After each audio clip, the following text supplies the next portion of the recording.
আমি Sheikh answer Ali guide চ্যানেলের পক্ষ থেকে সকলকে শুভেচ্ছা জানিয়ে শুরু করছি আজকের প্রতিবেদন।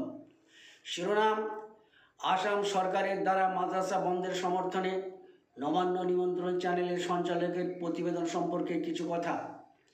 গত কয়েকদিন আগে আসাম সরকারের দ্বারা 1 থেকে 4টে বিবাহ বন্ধ করে দেওয়ার সিদ্ধান্তকে স্বাগত জানিয়ে আপনি প্রতিবেদন করেছিলেন। এমনকি মাদ্রাসা শিক্ষা বন্ধ করার সিদ্ধান্তকেও আপনি স্বাগত জানিয়েছিলেন ওই প্রতিবেদনে। অবশ্য 1 থেকে 4টে বিবাহের ব্যাপারে আপনার প্রতিবেদনের প্রতিক্রিয়া দিয়েছিলাম গত 22/12/2025 তারিখে। এখন মাদ্রাসায় জঙ্গি সন্ত্রাসী তৈরি হয় এমন কথা আপনার প্রতিবেদনে ছিল কিনা তা মনে না পড়লেও বলি। সর্বগ্রাসী গণতন্ত্রের উদর পূরণ করতে তামাম ভারতবর্ষে রথযাত্রার মাধ্যমে ধর্মীয় উন্মাদনা সৃষ্টিকারী আদবাণীজি কোন মাদ্রাসার ছাত্র ছিলেন? গান্ধীজির ঘাতক নাথুরাম গডস কোন মাদ্রাসার গর্ভে জন্ম নিয়েছিলেন? প্রধানমন্ত্রী ইন্দিরা গান্ধীর তাজা রক্তে রাজপথ রক্তাক্ত করে দেওয়া শিখ দেহরক্ষীরা কোন মাদ্রাসায় তালিম নিয়েছিলেন? 60 লক্ষ ইহুদিকে পুড়িয়ে মারা হিটলার কোন মাদ্রাসায় লালিত পালিত হয়েছিলেন? দ্বিতীয় দফায় রাষ্ট্রপুঞ্জকে বৃদ্ধাঙ্গুল দেখিয়ে ইরাকের মাটিতে রক্তের মান ডেকে দেওয়া মার্কিন কর্তারা কোন মাদ্রাসায় সবক শিখেছিলেন?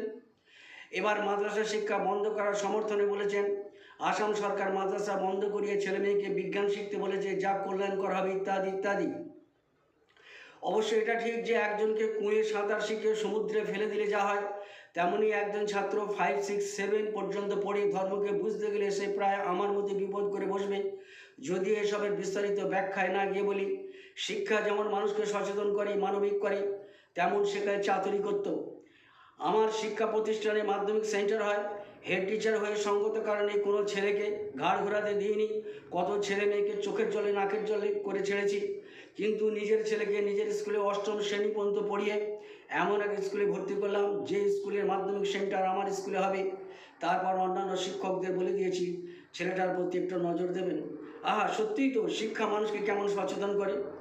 আজ কলকাতা মহানগরীর বুকে ইউনিভার্সিটি ছাড়াও শত শত স্কুল কলেজ রয়েছে, কিন্তু একজন প্রহিত হচ্ছে দেখেও কেউ প্রতিবাদ করার সাহস পাচ্ছে না।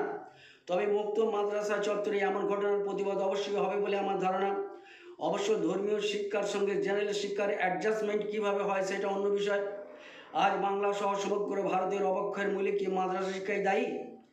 তবে সবশেষে বলি, ভারতে থাকতে হলে হিন্দুদের মতো হয়ে থাকতে হবে, এমন কথা আসামের মুখ্যমন্ত্রী বলে থাকলে এ সম্পর্কে আপনার প্রতিক্রিয়া জানতে চাইছি। সেই সঙ্গে জঙ্গি সন্ত্রাসবাদী শব্দগুলো শুনে শুনে কান জোড়া ক্লান্ত হয়ে পড়েছে, অথচ সন্ত্রাসবাদীর সঠিক সংজ্ঞা কিন্তু এখনও পর্যন্ত জানতে পারিনি। এ ব্যাপারে আপনি সাহায্যের হাত বাড়ালে উপকৃত হব, এই আশা রেখে লেখারীতি টানলাম।